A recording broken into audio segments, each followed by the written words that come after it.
Доброго дня, мене звати Гліб Вишлінський, виконавчий директор Центру економічної стратегії. Вітаю вас на нашому щомісячному вебінарі, який ми проводимо вже протягом 3 років від початку повномасштабного вторгнення Росії до України. Сьогодні у нас така трохи неочікувана тема. Це тема, як змінилися економічні відносини України та Німеччини. Власне, чому ми взяли цю тему? Тому що ми проводимо, власне, ці 3 роки проводили ці семінари спільно з German Economic Team за їхньої підтримки, за підтримки німецького уряду. І, власне, ця співпраця на цьому місяці закінчується. Ми будемо далі співпрацювати в межах інших проєктів.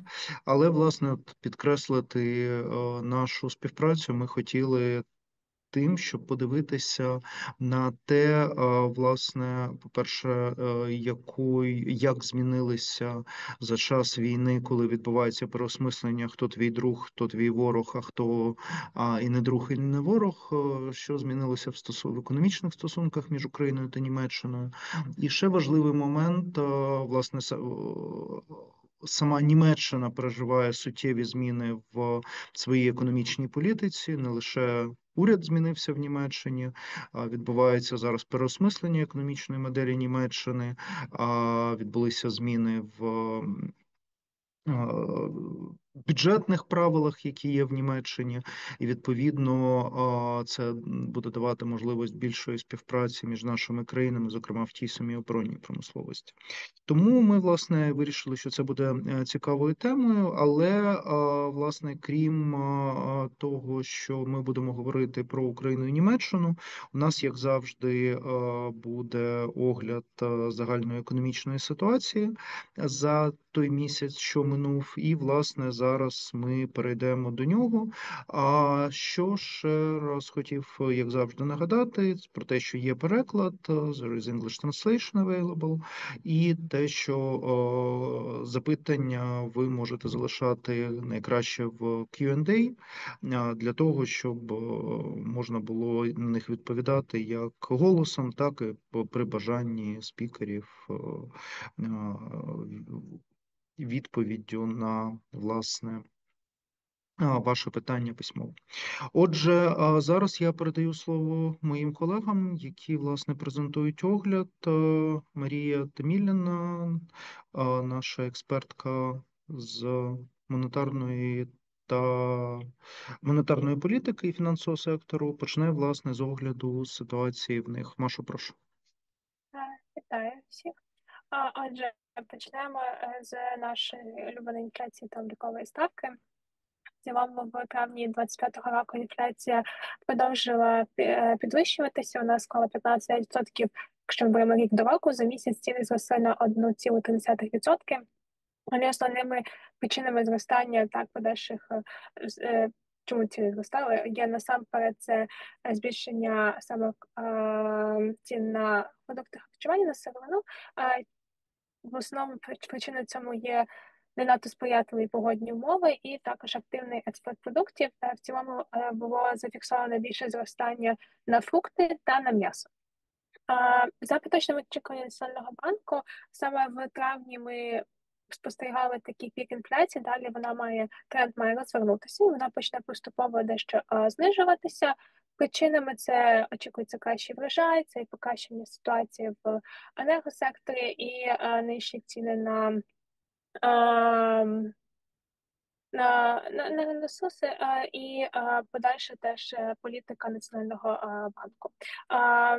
Також на початку червня Національний банк проводив засідання, і на ньому було вирішено залишити облікову ставку на рівні 15,5%. Вважається, що цей рівень є досить таки оптимальним, зважаючи на те, що інфляція вже поступово починає дещо сповільнюватися, але як сказав Національний банк, вони не перейдуть до пом'якшеної політики, поки не буде дійсно такого сталого тренду на зниження інфляції майбутнього. І якщо говорити про те, що відбувається там з резервами та в цілому з обмінним курсом, то станом на кінець травня українські міжнародні резерви дещо зменшились порівняно з попереднім місяцем. Вони зараз складають 44,5 мільярда доларів США, але насправді цей рівень є достатньо хороший. Він покриває 5-4 місяці майбутнього імпорту. Це є вищим, ніж такий бенчмарк мінімальний, який вважається дозволений за 3 місяці. А в цілому вони залишаються на досить такому високому рівні, якщо ми беремо там порівняно з минулим, на початку року, і вони є достатніми для того, щоб забезпечити стабільність на обмінному на валютному ринку. Також зважаючи на те, що в травні спостерігалося невелике зростання саме чистого попиту на обмінну валюту, і через це, і як у нас так побачили, зростання у чистому продажі валюти Національним банком, який зріс до 2,9 мільярдів. А також, якщо говорити про обмінний курс, то ми спостерігаємо, що насправді вартість гривні по відношенню до США залишається насправді відносно такою стабільною протягом вже останніх півроку. Десь зараз це десь позначка 41,7 гривень за долар США. Тоді як з євро ми спостерігаємо подальшу девальвацію. Зараз, напевно, з найвищих показників, так, це майже 48 гривень за долар, за євро. 48 гривень за 1 євро. Відповідно, основною з причин, чому таке є, це те, що в цілому ми спостерігаємо таке глобальну револьвацію євро, і, звичайно, те, що відбувається в США, не може не впливати на сам курс. На цьому в мене все. Дякую. Передаю слово колегам. Дякую. Зараз передаю Саші Мороненко слово. Саша, власне, розповість про ситуацію в бюджеті. Прошу тебе. Так, добрий день. Ми переходимо до огляду фіскальної політики і почнемо з податкових надходжень у травні цього року. До загального фонду державного бюджету у травні надійшло 173 мільярди гривень податкових надходжень, додаючи 19% рік до року. Основним джерелом податкових надходжень був податок на прибуток, який забезпечив більше чверті усіх податкових надходжень, проте його зростання було достатньо помірним, лише 8% у річному вимірі. Найбільший приріст продемонстрував податок на доходи фізичних осіб, плюс 74% до травня минулого року, і загалом надходження від цього податку в цьому році за перші 4 місяці також зросли на 74% відносно того ж періоду минулого року. Щодо податку на додану вартість, то доходи від імпортного ПДВ зросли на 10% рік до року і на 4% відносно квітня цього року, тоді як внутрішній ПДВ у травні зменшився на 21% відносно порівняння з квітнем, але залишився на 7% вищим, ніж за той самий період минулого року. Акцизні надходження залишились на рівні квітня, проте показали місячне зростання на 41% до травня минулого року, і загалом вони були на 80% вищими за 12 місяців. І решта податкових надходжень, рента і мита склали приблизно 5% усіх податкових надходжень до загального фонду державного бюджету. Доходи від ренти в травні зросли, але в порівнянні з травнем минулого року були меншими. І доходи від податків на міжнародну торгівлю майже не змінились. Що стосується видатків державного бюджету, то в квітні 2025 року загальні видатки становили 391 мільярд гривень і були на 2% меншими, ніж в квітні 2025 року. Серед основних статей видатків найбільше зростання продемонстрували видатки на обслуговування боргу. Це був найвищий показник за перші 4 місяці цього року. Вони були втричі вищими, ніж у березні, та зросли на 66% відносно квітня минулого року. І, як раніше, найбільша частка видатків спрямовувалась на війну, майже половина всіх витрат. І у квітні витрати на війну за рахунок внутрішніх джерел бюджету зменшились на 15% відносно березня, але все ще залишились вищими, ніж за той самий період минулого року. Що стосується оборонної допомоги в бюджеті, то вона в квітні цього року була меншою в порівнянні з минулим роком, а соціальні видатки склали 9%, що також є менше, ніж за той самий період минулого року. Серед інших видатків найбільше зростання продемонстрували видатки на житлово-комунальне господарство. Вони становили майже 3 мільярди гривень, що є найбільшим показником за попередні з травня 2024 року. І ці кошти пішли на боротьбу з наслідками руйнування Каховської електростанції. Дякую. У мене все. Дякую, Сашу. І на сам кінець Володимир Ланда, старший економіст ЦЕС, що відбувалося з секторами української економіки, і, власне, короткий огляд україно-німецьких економічних відносин. Прошу, Володя. Дякую, Глібе, дякую, колеги. Почнемо традиційно з енергетики.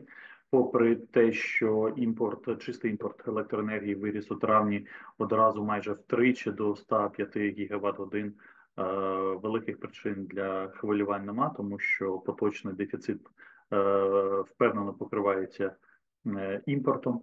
Ми бачимо, що попри великий нетоімпорт, також є і експорт, який відбувається майже щодня. І за власне минулий місяць при 194 гігават-годинах імпорту ми мали також 89 гігават-години експорту. Щодо інших новин, важлива зміна в Укренерго. Нарешті зареєстровані зміни до статуту, які посилюють роль держави в ухваленні стратегічних рішень.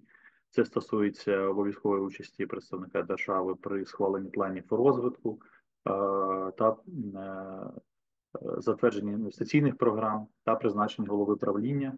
І це, власне, один з факторів, який дозволить вчасно розраховуватися по зобов'язаннях.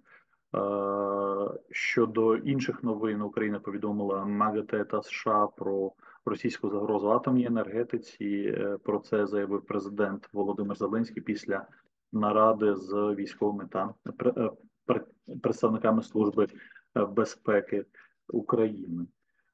Щодо металургійної галузі, в травні зменшилося виробництво всіх основних видів продукції. Як ми очікували, об'єктивні обставини не дозволяють зберігти оптимістичний настрій квітня. Власне, чавуну вироблено на 2% менше, сталі на 8%, прокату на 4%. І, власне, це потягнуло вниз сукупні обсяги за перші 5 місяців, які скоротилися по сталі і прокату на 2%. Водночас виробництво човуну поки перевищує показник минулого року на 6% і складає близько 3 мільйонів тонн. Ну і, власне, якщо ми розраховуємо експортну виручку, тут падіння ще більше, тому що окрім зниження фізичного експорту на 10%, також знизилися ціни, і тому за перші 4 місяці року найчутливіший удар прийшовся на залізорудну сировину. Її експортовано на 10% менше, 11 мільйонів тонн, а в грошах це більше ніж на 20% менше, ніж в аналогічному періоді минулого року, а саме 893 мільйони доларів США. Ну і це відбувається на фоні подальшого погіршення зовнішньої кон'юнктури. І додатковий фактор – це посилення консолідації металургійної галузі. Зокрема, Дональд Трамп схвалив поглинання US Steel компанією Nippon Steel за майже 15 мільярдів доларів США. До ситуації в аграрному секторі ми маємо сезонне зниження агроекспорту. За травень це 3,2 мільйони тонн, майже 90% з них експортується Чорним морем. Чорне море залишається безперебійним каналом експорту.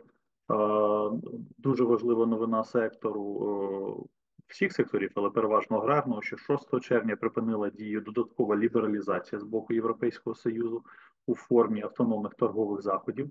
При цьому режим вільної торговлі з ЄС зберігається. За словами міністра економіки Юлії Свериденко, тривають переговори щодо оновленої і більш лібералізованої угоди про вільну торгівлю. Згідно з її оцінкою, відсутність поступок з боку ЄС щодо перегляду квот зачіпає торгівлю обсягом 3,5 мільярди доларів на рік і в найгіршому сценарії може зменшити експортну виручку на 800 мільйонів доларів, але це найгірший сценарій, який кожним успішним переговорами буде дещо покращуватися. Квоти залишаються для 40 категорій аграрної продукції І варто зазначити, що з них по 23 категоріях обсяги фактичного експорту були меншими за квоти. І навіть в цих товарах відновлення квот лише частково вплине на обсяги торгівлі, зокрема, обсяг кукурудзи в ЄС і до 2022 року сягав рекордних 14 мільйонів тонн при формальній квоті 650 тисяч тонн. Це тому, що ЄС не застосовує мита на імпорт кукурудзи взагалі, крім російської кукурудзи. Також існують товари, щодо яких відновлення тарифних квот буде пов'язано з відчутним зменшенням експорту. І під найбільшою загрозою, мабуть, цукор, квота на який становить 20 тисяч тонн при минулорічному експорті 311 тисяч тонн. Найближчим часом ці зміни не помітять навіть експортери чутливої продукції, адже ЄС обнулив підрахунок обсягів для квотованих товарів і почав відлік заново. Але вже найбільш чутливі товари, такі як сухе молоко, томатна паста, можуть вже за пару місяців стикнутися з вичерпанням цих квот. Ну і ще, що варто згадати, в Україні розпочато створення виплатної агенції, Paying Agency, це державна інституція, яка адмініструватиме фінансову підтримку аграріїв відповідно до стандартів Європейського Союзу. Це спеціалізований державний орган, відповідальний за адміністрування і контроль виплат державних і донорських коштів, і агенція потрібна для підготовки в участі в спільній аграрній політиці Європейського Союзу, а також для доступу до інструментів передвступної допомоги. Щодо IT, ми бачимо, що експорт IT-послуг в чергове зріс до 545 мільйонів доларів за квітень. Це на 4% більше як місяць до місяця, так і рік до року, тому що в обох контрольних періодах був однаковий експорт. Напрями стандартні залишаються, передусім це Сполучені Штати, а от в імпорті IT-послуг зміни, незважаючи на те, що в квітні імпорт IT-послуг неочікувано впав до 78 мільйонів, проте в цілому за 4 місяці він залишається рекордним і становить 360 мільйонів доларів, передусім з Ірландії, Сполучених Штатів та Німеччини. І потихеньку передаючи стафету до нашої сьогоднішньої спеціальної теми, короткий огляд, чим же Україна та Німеччина торгували у перші 4 місяці 2025 року. З Німеччини в Україну надходить переважна продукція транспортного машинобудування та іншого машинобудування. З великим відривом лідирують пасажирські автомобілі, яких імпортовано за 4 місяці на 302 мільйони доларів США. Також це сільськогосподарська техніка, трактори і окремо зазначу безпілотні літальні апарати за 4 місяці на 32 мільйони доларів імпортовано дронів. Також в топ-5 входять фармацевтична галузь, нафта та нафтопродукти, а також нафтові гази. Тим часом з України до Німеччини йде, що примітно, також продукція металургії, але в цьому разі 80% приходиться на кабельну продукцію, якої в Західній Україні великий промисловий кластер. На другому місці сільськогосподарська продукція, але структура цього експорту відрізняється від загальної структури українського експорту продукції сільського господарства, тому що на першому місці йдуть соєві боби, а на другому насіння ріпаку. А традиційна кукуруза має лише 13 мільйонів доларів експорту за перші 4 місяці, і далі рослинні олії, причому соняшника навіть не перша з них, поступаючи з соєвої олії. Також у топ-5 експорт до Німеччини меблів, продукції чорної металургії та харчових продуктів. На цьому дякую за увагу і передаю слово колегам. Дякую, Володю. Власне, починаємо нашу частину, власне, цю спеціальну частину, про яку я сказав на початку нашого сьогоднішнього заходу, назва якої «Як російське вторгнення змінило економічні стосунки України та Німеччини».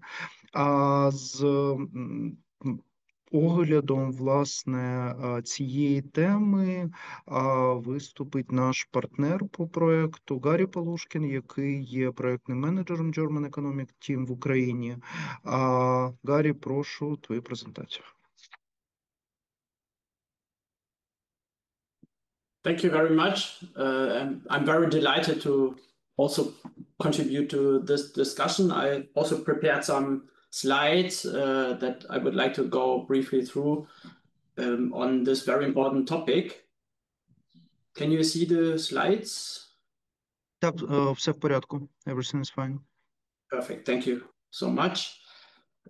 So our topic today, the German-Ukrainian economic ties, and I would like to focus on three topics of this area. Firstly, trade, and Volodymyr already displayed a few points, but I would like to go deeper into this discussion. Then secondly, FDI, and thirdly, also German public guarantee schemes to support trade and investment from Germany to Ukraine.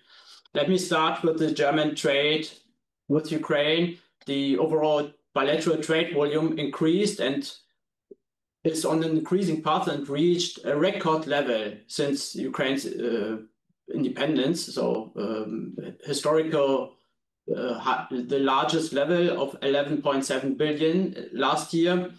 And for the first 4 months of this year, the bilateral trade volume further increased by 16% year on year. So also for this year, we can expect a further record level of bilateral trade.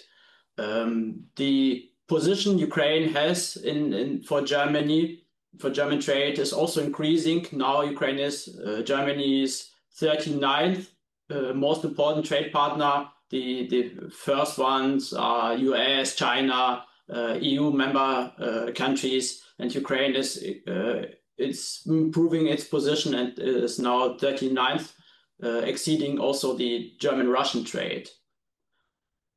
Germany, as Volodymyr also displayed, is exporting different products now since the war, especially military goods, to Ukraine. And this is a very important driver of bilateral trade and German exports to Ukraine.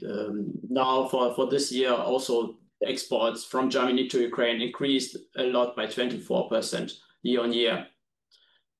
Looking at what Ukraine exports to Germany, there are different products, agri-food products especially, but also electrical equipment like electrical wires. And in this area, Ukraine is also continuously integrating into German and international value chains. A very famous example was when the war started, German Volkswagen plants in Dresden and Zwickau had to operate on short-time work because the electrical wire system from Ukraine could not be imported to Germany to this plant. So very direct and strong link between Germany and Ukraine in this particular area. And this is a very good example to show the intensifying trade ties and value chain ties between Ukraine and Germany. Secondly, looking at investment, German investment to Ukraine, Germany is one of the main source countries of investment into Ukraine. Germany is now number 5 with approximately 4% of the FDI position, total FDI position in Ukraine.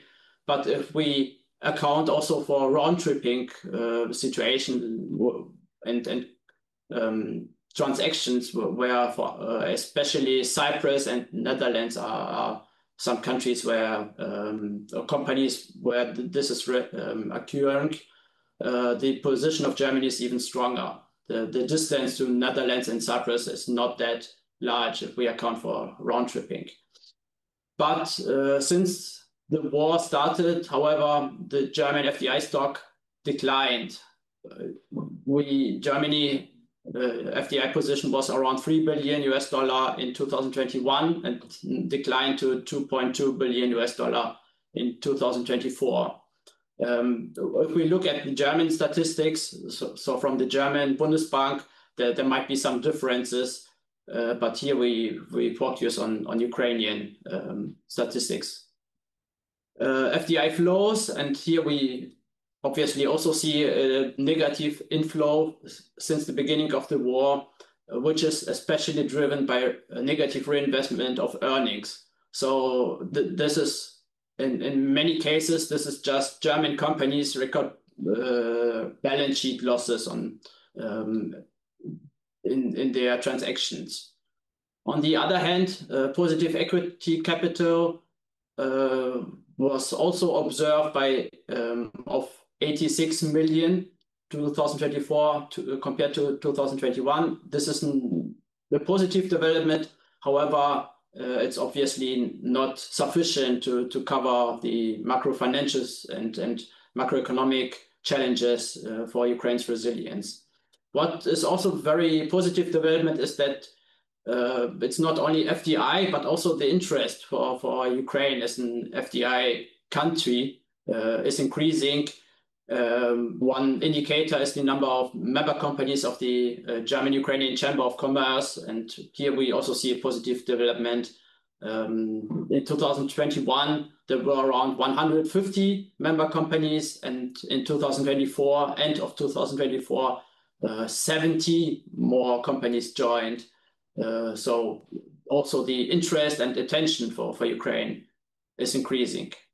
So all in all, Germany is an important source country for FDI. However, the new equity capital is limited since war, and so there is further room for development. And these two areas, exports, so trade and investment, is also supported by the German government. Last year, in the against the background of the Ukraine Recovery Conference in Berlin, the German government supported and approved a resolution to support private investment, German private investment into Ukraine from different angles. 15 aspects of this resolution were published and also supported by different German chambers and German business. Another example is that the German Federal Ministry for Economic Affairs and Energy keeps its guarantee schemes open for Ukraine. So there is a federal export credit guarantee scheme where export transactions are insured against commercial, but also political and other default risks. And here we see on the upper chart a very positive development, coverage of 780 million euros since beginning of the full-scale war shows a strong development. And here we also see for the short-term coverage that the level of 2021 was reached last year. So here we also see an approaching of pre-war level, which is very important for businesses, both that already export to Ukraine and also for businesses that are interested but haven't managed the step yet to export for Ukraine. Similarly, the German government also supports investment to Ukraine by ensuring war risks and other political risks, expropriation risks, and so on, from Germany to Ukraine. Here we also see important and positive development that around 39 investment projects since the beginning of the war have been insured from the government to Ukraine. And in this area, Ukraine is #1 destination country for this instrument worldwide. And another aspect is that guarantee stock. So from this instrument, the overall 58 guarantees have been approved for Ukraine. However, if we look at just the volume, there is further room for improvement and further room for development. So all in all, the bilateral economic ties is a very important priority for German government. And here German government operates with different instruments to support export and investment. Furthermore, we also see further room for development in this area, because it's very important for both business, but also for both governments. And with this, thank you very much, and I look forward to the discussion. Дякую, Гаррі. Дякую за презентацію. І, власне, зараз ми почнемо обговорення, власне, економічних стосунків між Україною та Німеччиною, їхньої динаміки та перспектив. Я зараз представлю всіх, хто сьогодні буде брати участь в цьому обговоренні. Це Віталій Іващук. Віталій є радником з економічних питань в посольстві України в Німеччині. Це Штефан Кегебайн, він є директором з питань Східної та Південно-Східної Європи, Південного та Південного Кавказу Німецької промислово-торговельної палати. Це найбільша, власне, бізнес-асоціація Німеччини. Це Райнер Перау, він є виконавчим директором Німецько-української промислової торговельної палати. Це палата, яка, власне, фокусується на об'єднує компанії з Німеччини, які працюють в Україні. І врешті-решт, наш партнер з Berlin Economics, заступник керівника German Economic Team Роберт Кірхнер. І, власне, Роберт може вже підготуватися до того, щоб завершити сьогоднішнє обговорення як така велика, красива крапка в цьому нашому спільному проєкті, який вже далі буде продовжуватися CES-ом самостійно. Отже, почнемо ми з українського уряду, з української дипломатії, власне, після того, як наші колеги з Берліну зробили свій огляд. Віталію, попрошу вас дати український погляд на стосунки між нашими країнами, насамперед на динаміку, що ви бачите за роки повномасштабного вторгнення, крім, власне, що стоїть за цими цифрами, які були представлені, чи бачите ви тенденції як позитивні, так і негативні, і які можливості ви бачите для того, щоб, власне,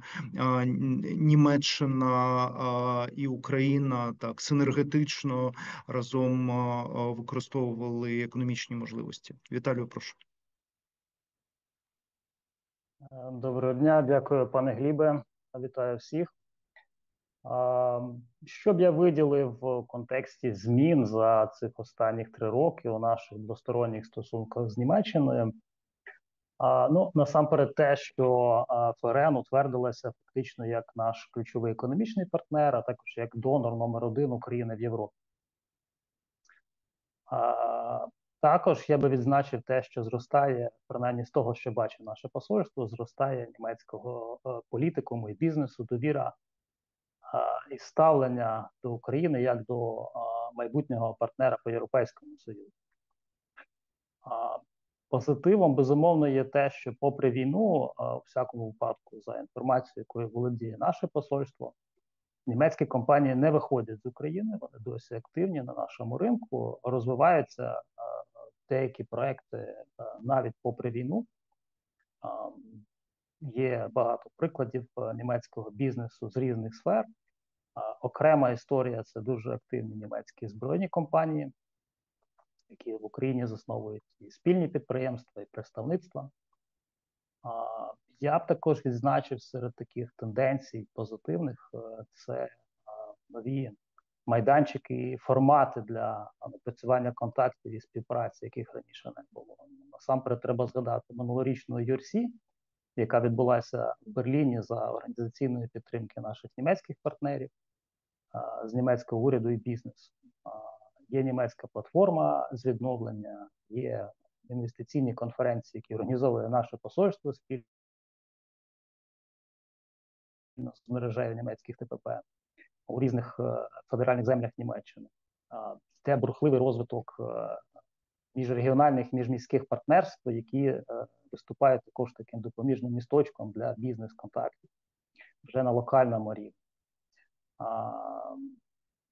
Також підтверджу те, що сказав пан Полушкін щодо дуже позитивної динаміки за 24-й рік, у всякому випадку, двосторонньої торгівлі України з Німеччиною. посольство, проаналізувавши дані німецької статистики, інституції, яка називається Дестатіс, щодо торгівлі Німеччини з Україною, констатує, що в цьому році, 24-му точніше році, є фактично безпрецедентна ситуація, коли вперше з 92-го року, відколи ведеться окрема статистика після розвалу Радянського Союзу для України і Росії, наша країна випередила російського агресора як торговий партнер Німеччини. Це дуже такий промовистий факт, я би сказав.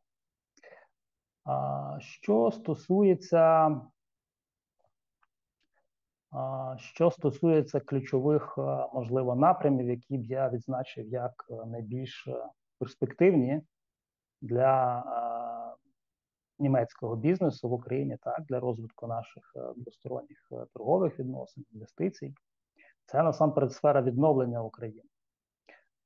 Відбудова, як вже було сказано, минулого року Німеччина прийняла Євросії 2024, і я сподіваюся, буде дуже активним учасником наступної такої конференції в Римі, яка прийде вже наступного місяця в липні.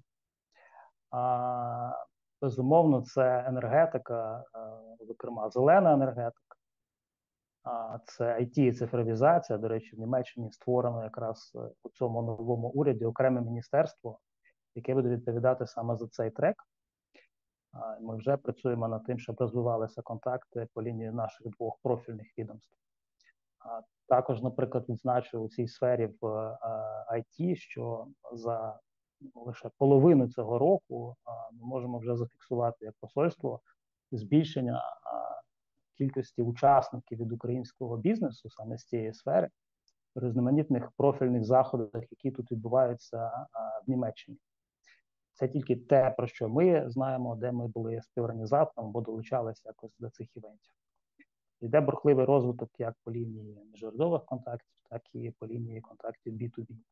Ну і, звичайно, last but not least, це оборонно-промисловий комплекс. Ця сфера вже є активною для двосторонньої співпраці, і такою вона залишатиметься у ближчі роки. Ну, мабуть, поки що дякую, зупинимось на цьому. Дякую, Віталію. Зараз знову поміняємо сторону, і my next question goes to Stefan. We know each other for a long time, and I know that you are really an expert on German investment into the Eastern Europe. What trends do you see? How Ukraine looks like compared to our neighbors and competitors for investment? Like from what we know from regional studies, generally FDI, unfortunately, FDI inflow is declining in Central and Eastern Europe compared to like previous years and decades. It creates even more competition for investment. So what your members are saying, how investment dynamics looks like, what are the new trends that you see during the times of full-scale Russian invasion to Ukraine? Yeah, Stefan, the floor is yours. Yeah. Thank you, Flip, for the kind introduction and the invitation and the opportunity to speak here. Maybe I start before we look into the investment topic and what motivates companies to do investments in abroad in these days. Taking maybe the overarching topic of today's discussion, what has changed in the previous 3 years since Russia invaded. What we see in the chambers of commerce in Germany is that Ukraine really gained a higher level of interest. If you conducted or invited for an event on Ukraine, and business on Ukraine, trade in Ukraine 5 years ago, I'm not convinced that we would have seen so many people as we see it today. And there's no months during the year when not one or two chambers in Germany have an online or an on-site Ukraine event, and all the events are very well attended, very good booked. Rainer Pero, I guess you can share experience there as well. So that has really changed. So the attention on Ukraine is better and higher. So that is really, really a good development that we have this turn. Now about investments. Yeah, so I guess everybody recognizes or knows that the German economy is a bit not in turmoil, but struggling here and there in certain sectors. If you see the growth rates in Germany in comparison with other European countries, so we have to do some work to be better and to make the rates higher. So that, of course, this affects the investment activity in the neighboring countries, especially when it comes to the car industry, to the automotive suppliers. So they just checking at the moment checking at the moment each investment and what is necessary and what is not, especially when it comes to the engine part of the automotive supply industries. And you know that lots of countries in Southeastern Europe, Eastern Europe, really gained good investments and had been successful in the previous years, but are very heavily dependent on this automotive suppliers industry. So that is a bit similar in Ukraine. If you look to the western part of the country, we have automotive supply companies there as well. So this is really an issue that affects not only Ukraine, but also other countries in the neighborhood, that German companies from the sector are reviewing their activities and are in a transformation phase. Interestingly, what we see as well in Germany, in the chambers of commerce and in the Eastern European neighboring countries, is that lots of companies from the sector are having an eye right now on the defense sector. So looking on dual use goods, analyzing their product portfolio and asking themselves what could be applied in this security and defense sector. And if we see how much money in the upcoming years will be on the table and what we need in capabilities, there could really be a future sector for cooperation of German companies in Eastern Europe, and of course with Ukraine, since Ukraine is right now, it's a battlefield right now, but also a real test field for this type of industry. And if you talk to foreign trade chambers in Central Eastern Europe, they really have an eye on Ukraine and see how it develops there in this sector, since they are facing this transformation as well. But just to close it, maybe, of course, we don't talk about only VAT and taxes and others when it comes to Ukraine. Lots of companies are interested in the country. They're reading the newspapers and would like to be in Ukraine.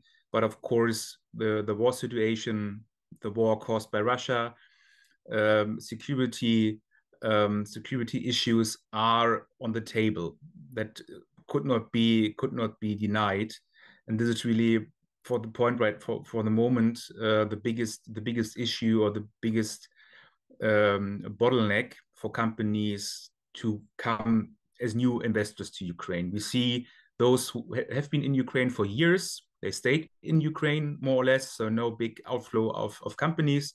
Maybe FDI stocks reduced a bit, but no, not a big wave of companies leaving the country. But we really have an issue in convincing companies with new investments. The trade figures are different story, but this is really, yeah, unfortunately, the situation what we have right now. Thank you, Stefan. Thank you for your comments. It is not your last contribution, because now I want to ask questions to Rainer, but then there will be common questions, like joint questions to both of you. The same question both of you will be asked to answer. So Rainer Pirau, you're an executive director at German Ukraine. What is the right name in English? Because I have the name in Ukrainian, German Ukrainian Chamber of Commerce. That's fine. Yeah. As far as I understand, your chamber unites those companies who work in Ukraine on the ground, and you're directly involved in helping companies with their daily challenges in operation in Ukraine. So what do you see? We saw in the presentation that in fact number of your membership grew in times of full-scale invasions. That is rather surprising. Why is it so? And what reaction on the ground do you see from the German companies? Generally, like from my personal experience here in Kiev, I do not see German companies living in Ukraine. However, like I understand that companies are facing the same challenges as all other companies are facing here, including physical damages, risks, etc. So, what do you see from your perspective? Just briefly on our organization, we are a membership organization plus a consulting company. We have a bit over 240 members at the moment, and most of them are the subsidiaries of German companies doing business in Ukraine. We offer what membership organizations usually offer, that is events and networking and information, and on top of that we have 8 committees in which companies talk to each other, exchanging experience and so on with regard to sectors or topics, legal, tax, agriculture, energy, and so on. So we are quite in touch with the companies on the ground in Ukraine. And well, I can only underscore what Stefan said with regard to trade. There is a lot of interest. We have a steady flow of requests. Companies looking for suppliers from Ukraine, companies looking for distributors. But there is obviously a lack of investment. And those investments that we keep talking about, which is Bayer and Kreisel and others, are more the exception than the rule. Now, you have asked why do we have rising membership? And I believe part of the answer lies in German companies' interest in Ukraine, obviously, in a rather abstract interest in Ukraine. And they are carefully watching what is happening, and many of them think that there will be business opportunities after the war. And there is a reasoning about being part of the game, so to say, being part of a network with regard to what will happen after the war. And I believe there are quite a few projects that are being prepared, and also with regard to the investment guarantees, they're only guarantees, and in many cases, I believe companies will take the guarantee in order to prepare projects that they will only execute when the time is right. And this goes hand in hand with our perception that Ukrainian companies also are willing to invest money after the war. A word that I have learned recently is cash cushion. Companies have cash, have money that they will that they have saved up because times are uncertain, and they're willing to use that money on day one. So what I'm expecting some kind of a catch-up effect when this hellish war is over, there will be investment by Ukrainian companies, and there will be many projects that have been prepared that will be executed then. Okay, thank you. Two questions to both of you, to you, Rainer, and to you, Stefan, on the future. If we speak about post-war situation, or at least like post-active phase of the war, as you, Rainer, mentioned when speaking about preparing for the future investment. How to maximize this inflow? Like what Ukraine should do to become more attractive for investment, for German, especially for a German investment in this competitive environment. Like on one side, like we have this positive development of much faster movement to the EU membership than it was expected 3 years ago. On another side, we have much higher military risks, even for the case when the war will stop in some way.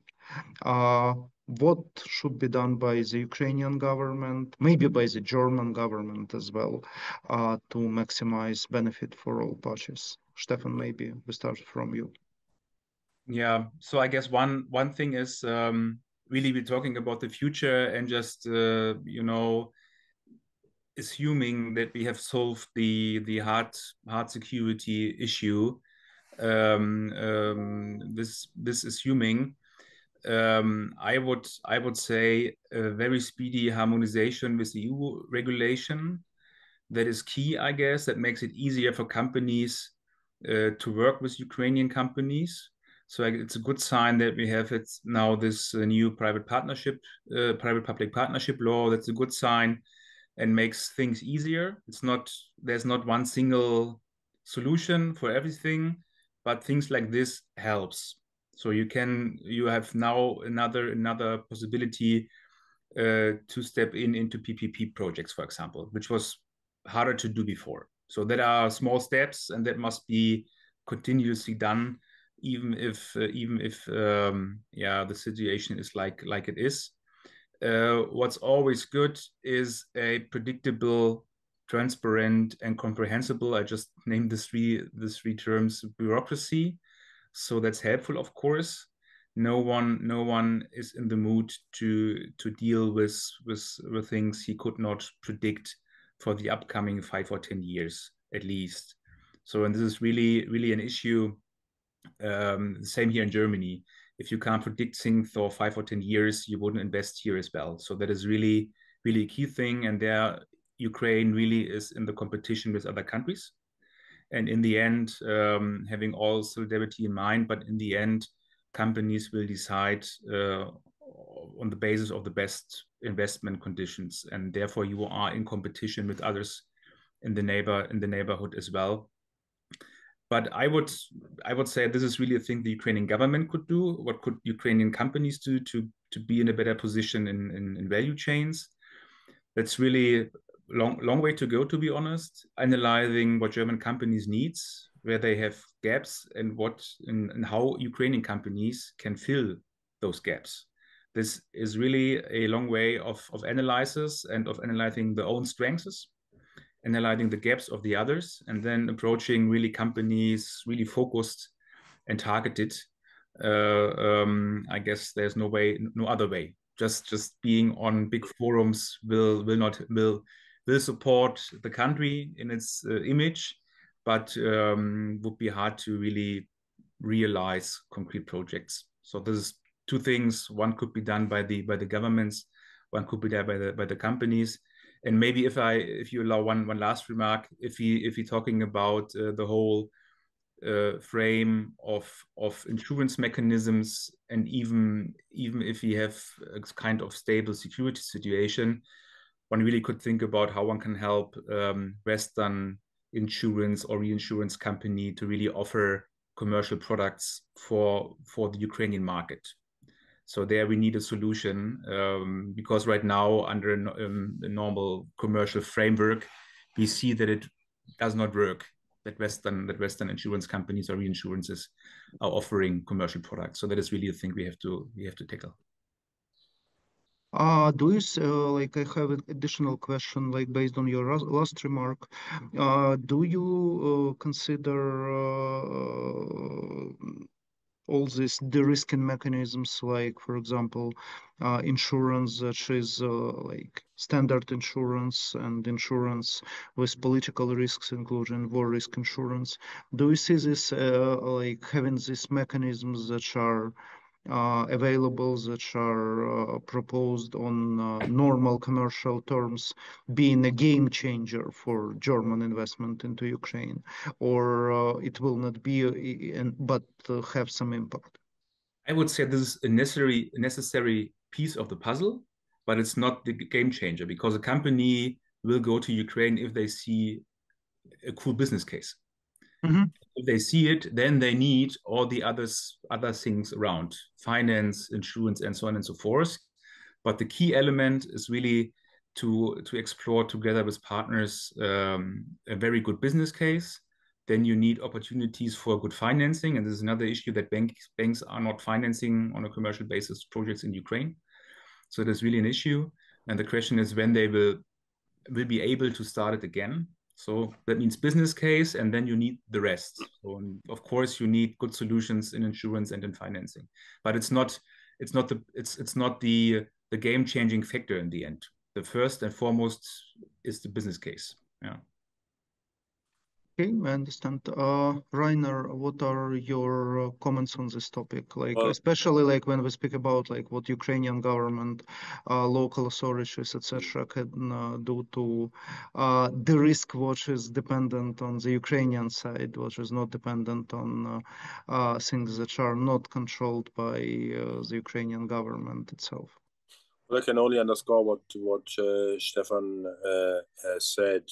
And I think there is this nice analogy that I have once heard and I have talked about a few times. First, we have to win the war, and then we have to win the peace. And winning the peace means reliable conditions. Also, I believe a great deal of modernization in Ukrainian legislation. As I understand it, and I have now been CEO for the German-Ukrainian Chamber for 2.5 years, there are still quite a lot of Soviet bits in Ukrainian legislation, and there needs to be a wave of modernization. It has been going on, I believe, since about 2014, but we aren't there yet. Give you one example. I have now learned that it will be hard for us to offer our employees German language lessons. And I have learned that these German language lessons would count as benefits, and they would be taxable for the employees. That makes no sense at all. It leads to us thinking about how we should go about this. Can we offer these courses? And this will lead to underinvestment in the end. So many different bits, I believe, of Ukrainian legislation that need to be modernized. And then after you have modernized legislation, it is the rule of law that counts for German companies. And I know stories of German companies that have actually withdrawn a long time ago. This was not due to the war, but a lot longer ago, and that was due to framework conditions as the way they were in, say, 2006, somewhere in the 0 years, 10, 13, when companies withdrew from the market because they said we cannot deal with the level of uncertainty and corruption. And also must underscore what Stefan has said about competition. Competition is very strong. And German companies do not look at Ukraine. They look at the world. And we keep talking, of course, about the automotive suppliers, because automotive is so big and important in Germany, and automotive supplies are so important in Ukraine. Competition is fierce. There's competition from Romania, from Serbia, from Tunisia, from Morocco in this sphere. So the markets that are competing are all competing on the same parameters, on rule of law, on modern legislation, on a framework that allows companies to invest and actually make money. Thank you, Rainer. Віталію, хотів би повернутися до вас перед тим, як дати слово Роберту з такими більшими, трохи довгостроковішими питаннями. Ну, по-перше, у вас є можливість відреагувати на те, що казали колеги з бізнес-асоціації, і поговорити про ті виклики і ті задачі, які виникають. Звісно, посольство не може вирішити питання з правовладдям в Україні, але от мені б хотілося дуже на практичному рівні зрозуміти, що посольство і ви особисто робите в настільки важливій країні для залучення інвестицій, особливо в умовах майбутнього членства України в Європейському Союзі, як Німеччина. Бо є це словосполучення економічна дипломатія, але що за ним криється, сидячи в Києві, досить важко зрозуміти, не тому, що там є сумніви, що щось робиться, а тому, що ми просто досить важко це собі практично уявити. Які конкретні дії є зараз ваші з посольства, можливо, успіхи, якими можна поділитися, власне, в тому, щоб збільшувати і торгівлю, зокрема, експорт українських товарів до Німеччини, і збільшувати те, що дуже часто виростає, власне, з торгівлі, з експорту інвестицій, власне, в країну-постачальника? Дякую. Я, мабуть, почну в контексті реформ. Безумовно, Україна рухається до членства в ЄС, а це означає, що ми такими семимильними кроками робимо нашу домашню роботу і адаптуємо наше законодавство далі до європейських стандартів, кращих практик тощо. Відомо, що відбувається скринінг українського законодавства зараз, відповідно, переговорними кластерами, але це тема для окремої розмови. Да? Ми інформуємо тут німецьку громадськість, звичайно, про ці всі процеси, які відбуваються. Так? Я би відзначив, десь парируючи те, що було сказано німецькими колегами про конкуренцію. Звичайно, я погоджуюсь з тим, що Україна має конкурентів з приводу, наприклад, німецьких інвестицій, так, такими конкурентами, очевидно, природніми є також інші країни Східної Європи, Балкан.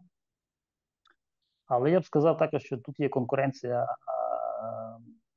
з іншого боку. Тобто потрібно розуміти, що Україна як приваблива інвестиційна локація, особливо в контексті відновлення, відбудови України, є об'єктом для потенційних інвесторів не лише з Німеччини, але й з інших країн світу. Так, зокрема, також інших європейських партнерів. Я завжди підкреслюю в моїй комунікації з німецькими друзями з ТПП і з німецьким бізнесом безпосередньо, так, що це також шанс, і партнерство з нами може бути джерелом, потрібним джерелом дуже економічного зростання для Німеччини. Ось тому тут це історія про взаємні можливості, я би так це подав. Але повертаючись до вашого питання щодо роботи посольства на економічному напрямку, я вже, власне кажучи, частково відповів на нього у своєму вступному слові. Ми рухаємося як по треку інвестицій німецьких в Україну, так? То ми організовуємо, наприклад, посольство було частиною організаційної команди, яка готувала URC минулорічно тут в Берліні, так, особисто я цим займався від посольства. Це був такий проект довжиною в півроку, фактично. Далі ми, підхопивши цю, скажімо, цю пост-URC ідею, ми робимо такі інвестиційні конференції спільно, знову ж таки, з німецькою мережею торговельно-промислових палат в багатьох німецьких федеральних землях. Так? Такі ми зробили вже в Штутгарті, заходи в Мюнхені, в Дюссельдорфі. Нещодавно відбувався такий захід в Котбусі, це на сході Німеччини. Плануємо також інші івенти подібні. Залучаємо туди українських спікерів цікавих, які розповідають про різні аспекти економічного життя, інвестиційні можливості, торгівлю з Україною. Ті всі історії, які пропонує український уряд для підтримки іноземних, зокрема німецьких інвесторів тощо. Ну і, звичайно, німецькі партнери також беруть в них участь. Інший трек наш – це, безумовно, підтримка українських експортерів. Також працюємо активно тут з німецькими партнерами, але вже з німецькими меси, тобто це фактично ярмарки, так, різні заходи, які слугують майданчиком для поширення, для бізнесу поширення своїх можливостей, налагодження контактів з німецькими партнерами тощо. Зростає кількість, як я вже сказав, таких учасників не лише в IT-сфері, але й в інших абсолютно сферах. Це дуже позитив. І знову ж таки, тут торгова статистика за той же 24-й рік, вона свідчить про те, що дійсно торгівля наша двостороння має висхідну тенденцію. Це, до речі, підкріплюється як нашими українськими статистичними даними, так і німецькою статистикою. З двох боків є засвідчено цей факт. Ну, десь коротко, якщо, мабуть, це приблизно основні такі стовпи нашої роботи, це такі. Дякую, Віталію. Robert, so after very practical questions to Ukrainian embassy in Germany, very strategic questions to you. Like we started from discussing economic relations between Ukraine and Germany in a time that is not the easiest one for sure for Ukraine, but also really not the easiest economically for Germany.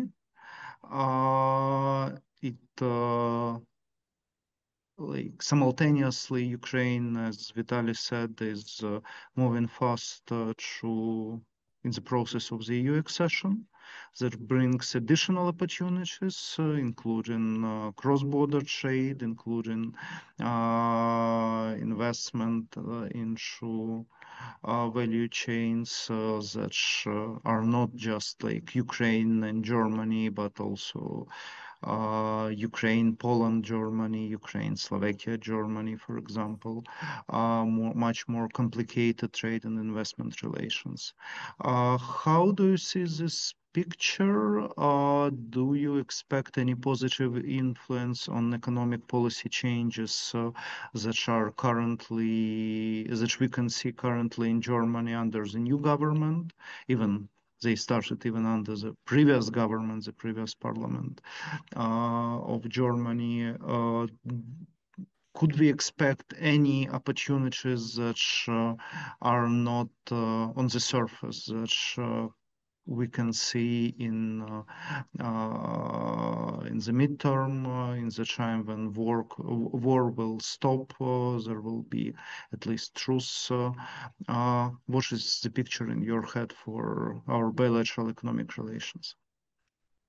Yeah, thank you very much, Clip, for asking these questions, and also big thanks to all the other speakers. I think they formed a very interesting picture of the very dynamic Ukraine-German economic relations. And now to the political angle that you mentioned. I mean, I think first we should stress continuity, because the previous administration, the current administration, they have a very clear line of support to Ukraine.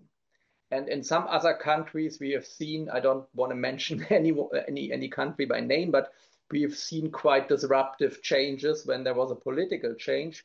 Here I would highlight Germany is pretty united in supporting Ukraine, whether it was a previous government, whether it's the current government. That's, I think, a very important point also for Ukrainians to understand.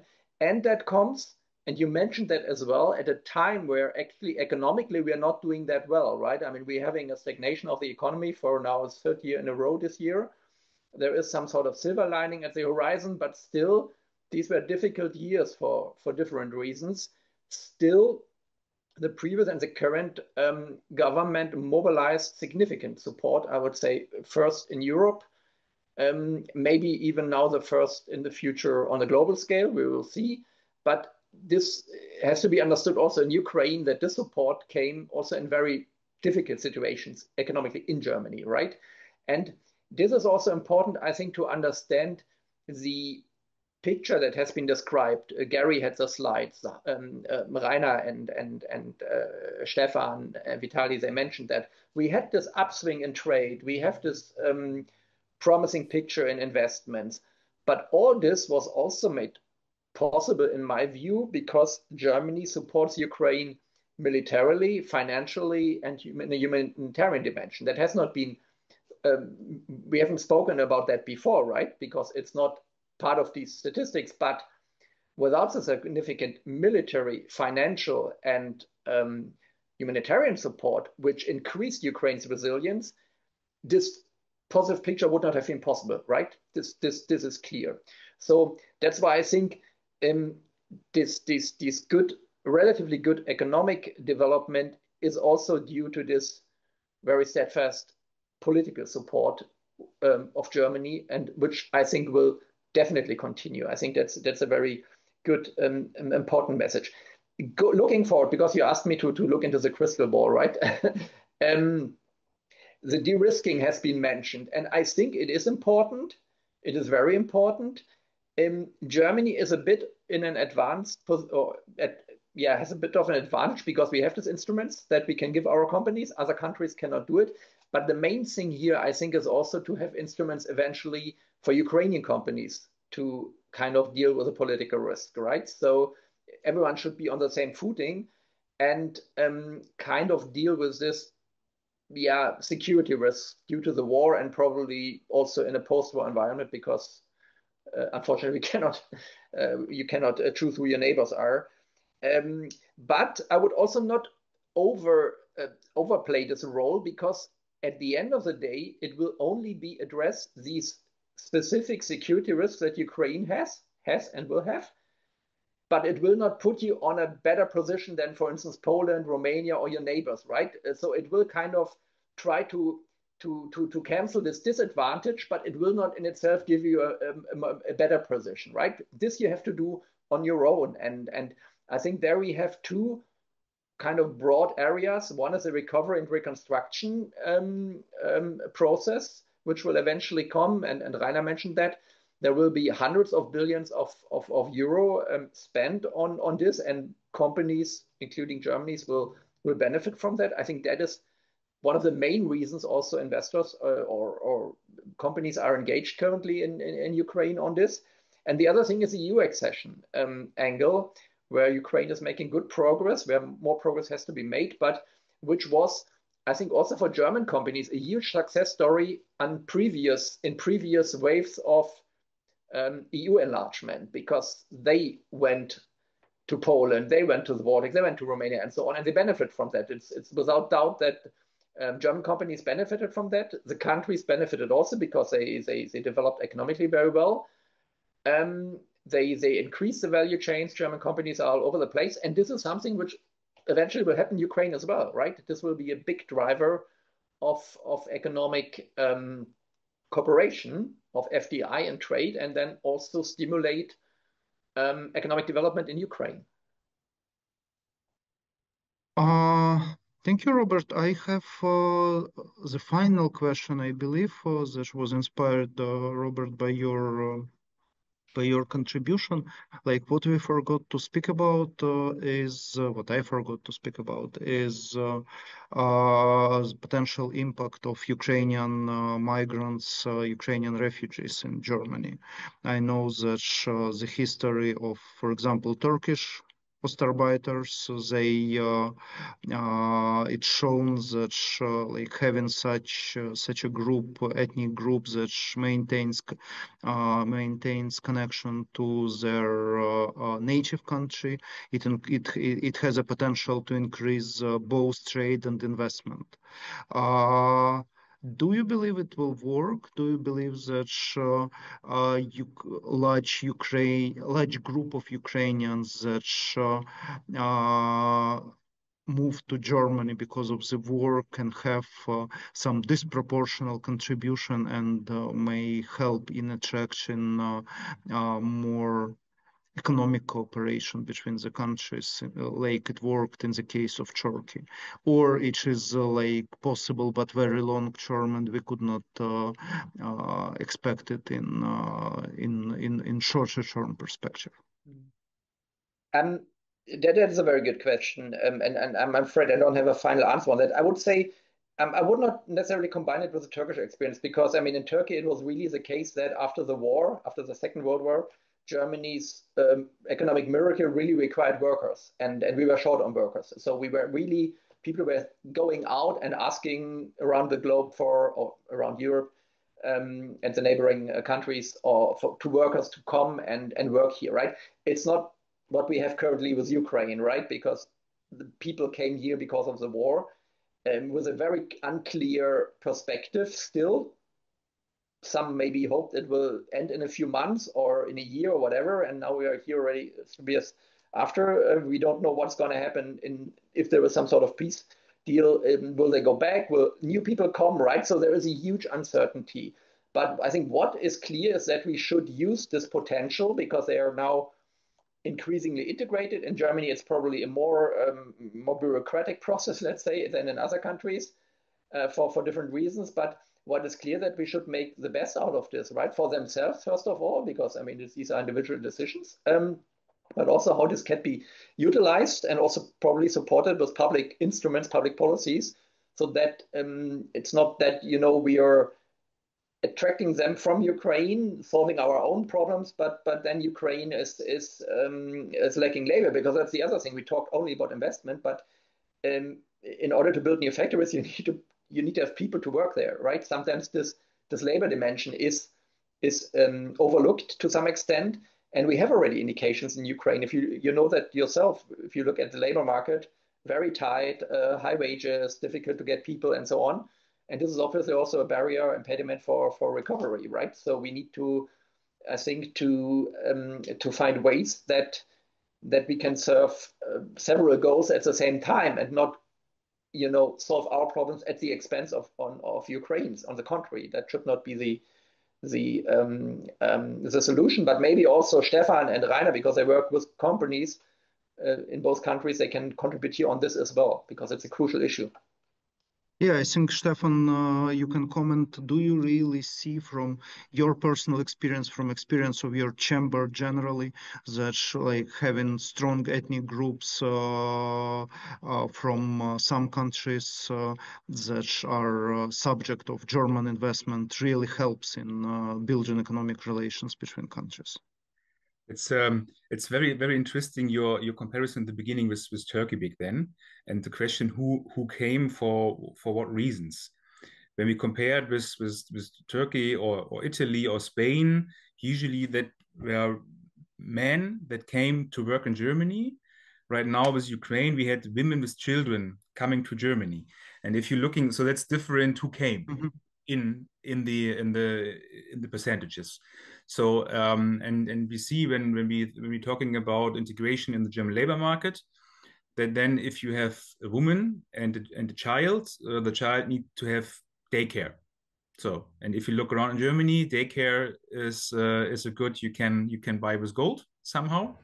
So it's a very, very sensitive issue. We do not have enough enough places. So that is really an issue here in Germany, and that's, I guess, one of the main differences when you compare these waves of migration, or the reasons, or who came. But of course, I agree with Robert. So of course we have a need of qualified workers in Germany, but the question is really if you should fill our gaps from countries which has needs as well. So there are countries in the world which sends people and workers, and it's okay. But from other countries, maybe it's not that a good idea. Maybe it's a better approach to look what Ukraine could need for recovery. Try, of course, to have Ukrainians here integrated in the labor market in these fields or sectors, but with the goal to integrate them in networks with companies and NGOs and others who are working in this German-Ukrainian context, to keep them in this context. If you look around, and everybody of us knows someone from Ukraine around, people are here for 2 years, for 3 years, the children are finishing school. We have neighbors here from Kharkiv. The boy turns 18, finishes school, and the question is, for what reason they should return when they have a new life here right now for 3 years already, or 4 years, or 5 years, and no one knows for how long it will be. So that is really a crucial question, which has very personal decisions inside. So because it's the decision of each family, of each person, how to react, and that's very, very hard to predict from my point of view, how people will behave. And my assessment will be, the longer we have this war and the situation, the harder it will be to motivate the people to return, because they have, which each month they're just completing their life here in Germany more and more in depth, and it will be harder to give up what they have right now here. And I guess this is a personal assessment, but I guess it's not that unrealistic. Okay, thank you. Colleagues, if you have any remarks you want to make, please raise your hand. Otherwise,